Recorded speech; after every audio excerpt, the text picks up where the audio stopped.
Good morning, students. Today I will teach you plastids and ribosome. आज हम पढ़ेंगे लवक, plastid और राइबोसोम के बारे में। लवक जो होते हैं जीव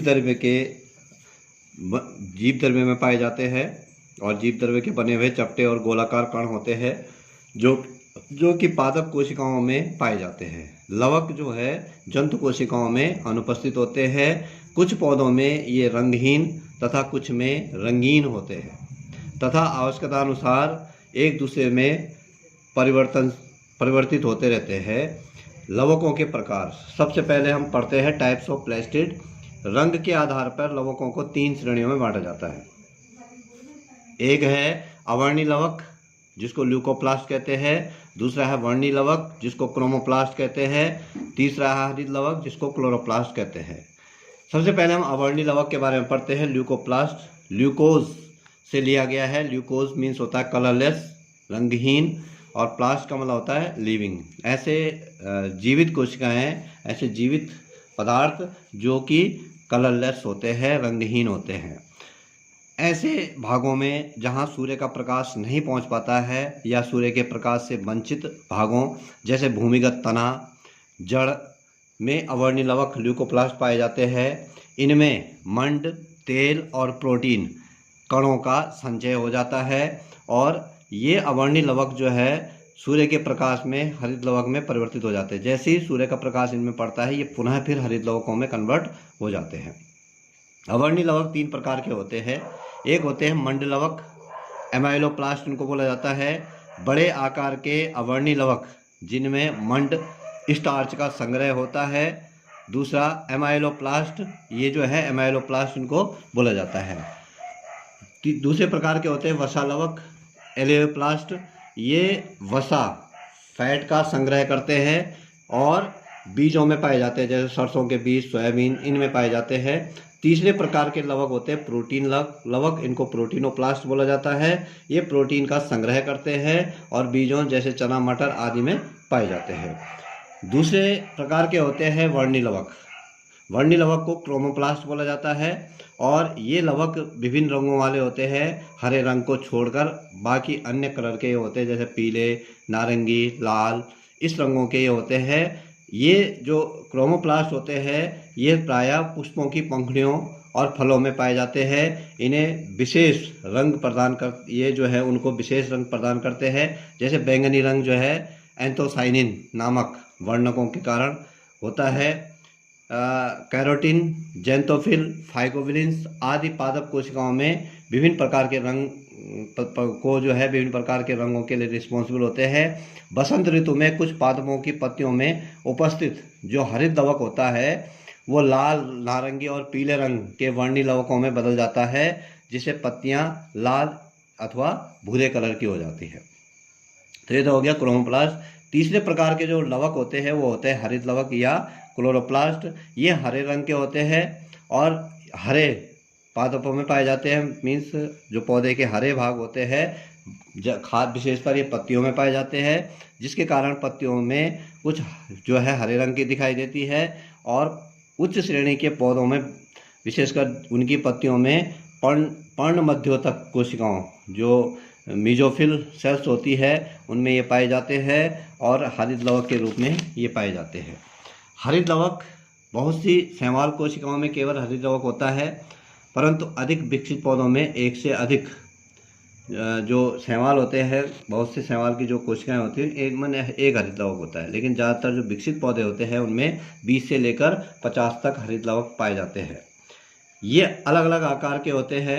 शैवालों की कोशिकाओं में मेखलाकार गर्डिल शेप होते हैं, यूलोथ्रिक्स जैसा है। डिस्क शेप के होते हैं प्लूरोसिग्मा में। इसी प्रकार से कप शेप्ड होते हैं क्लेमाइडोमोनास में। रिबन शेप्ड होते हैं स्पाइरोगायरा में। तो ये जो है एक क्लोरोप्लास्ट की संरचना है। क्लोरोप्लास्ट जो है ऐसे डिस्क लाइक संरचना होती है।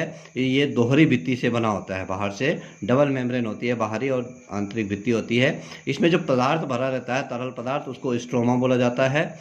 इसमें सर्कुलर डीएनए पाया जाता है, वृत्ताकार डीएनए भी इसमें पाया जाता है, स्टार्च के कण भी इसमें पाए जाते हैं।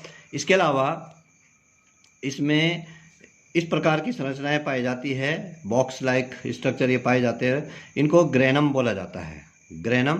और एक ग्रेनम से दूसरे ग्रेनम को जो जोड़ने वाला भाग होता है, इनको स्ट्रोमा लेमेली बोला जाता है।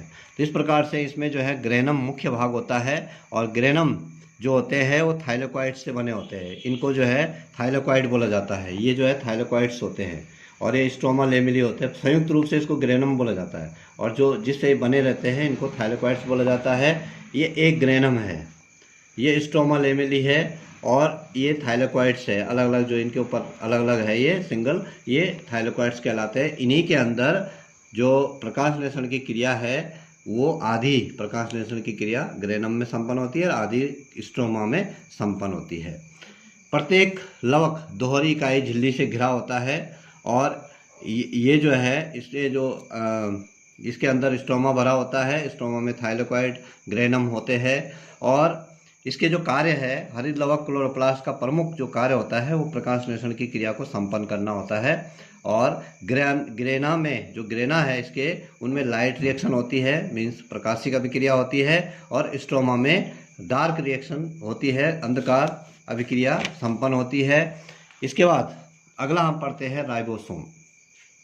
राइबोसोम की खोज जंतु कोशिका में पैलेड के द्वारा 1955 में सर्वप्रथम की गई थी, और इनमें आरएनए की अत्यधिक मात्रा होती है। राइबोसोम जो होते हैं कलाविहीन, मीन्स इनमें नॉन मेम्ब्रेनस होते हैं, झिल्ली नहीं पाई जाती है इनमें, तथा प्रोटीन के बने होते हैं। प्रत्येक राइबोसोम 2 उप इकाइयों से मिलकर बना होता है, एक छोटी उप इकाई और एक दूसरी जो है बड़ी उप इकाई इनमें होती है। नीचे वाली बड़ी होती है और ऊपर वाली छोटी होती है। ये 70S राइबोसोम है, ये 80S राइबोसोम है। 70S जो होते हैं प्रोकैरियोटिक कोशिकाओं में पाए जाते हैं। 80S जो है वो जो यूकैरियोटिक कोशिकाएं होती हैं उनमें पाई जाती है। 70S जो होता है उसमें निचला वाला जो यूनिट होती है वो 50S की होती है, ऊपर वाली जो होती है वो 30S की होती है। ये जो है 50 और 30 वैसे 80 हो रहा है, लेकिन ये 70 इसलिए बोला जाता है क्योंकि ऊपर वाले का आधा भाग नीचे की ओर के साथ मिला रहता है, नीचे वाले का आधा भाग ऊपर के साथ मिला रहता है, जिसकी वजह से इसका जो अगर हम टोटल करें तो 70S ये बैठता है। इसी प्रकार से ये जो है 80S है। अगर नीचे वाला 60S, ऊपर वाला 40S होता है। अगर इन दोनों को जोड़ दें तो 100 बैठता है, लेकिन ये 100 नहीं होता है क्योंकि नीचे वाले का आधा भाग इधर गया होता है और ऊपर वाले का आधा भाग इधर गया होता है, इसलिए ये वाला भाग इसमें से माइनस हो जाता है। तो ये 80S राइबोसोम इनको बोला जाता है। इसी को जो है अवसादन गुणांक बोला जाता है, क्योंकि अवसादन गुणांक वैसे 100 का बैठ रहा है लेकिन ये 80 हो रहा है। ये 80 का बैठ रहा है लेकिन 70 होता है, इसको अवसादन गुणांक जो है बोला जाता है। राइबोसोम का मुख्य जो कार्य होता है, ये जो है this is the site for the protein synthesis. जो प्रोटीन का संश्लेषण होता है, जो अमीनो एसिड्स आते हैं वो इसी राइबोसोम में आते हैं, और राइबोसोम में का मुख्य कार्य होता है प्रोटीन संश्लेषण के लिए स्थान, क्रिया स्थान जो है वो प्रोटीन संश्लेषण के लिए इसको माना जाता है। तो ये जो है राइबोसोम यहीं पे समाप्त होता है। नेक्स्ट डे हम पढ़ेंगे साइटोपंजर और केंद्रक के बारे में जो है नेक्स्ट डे पढ़ेंगे। Thank you.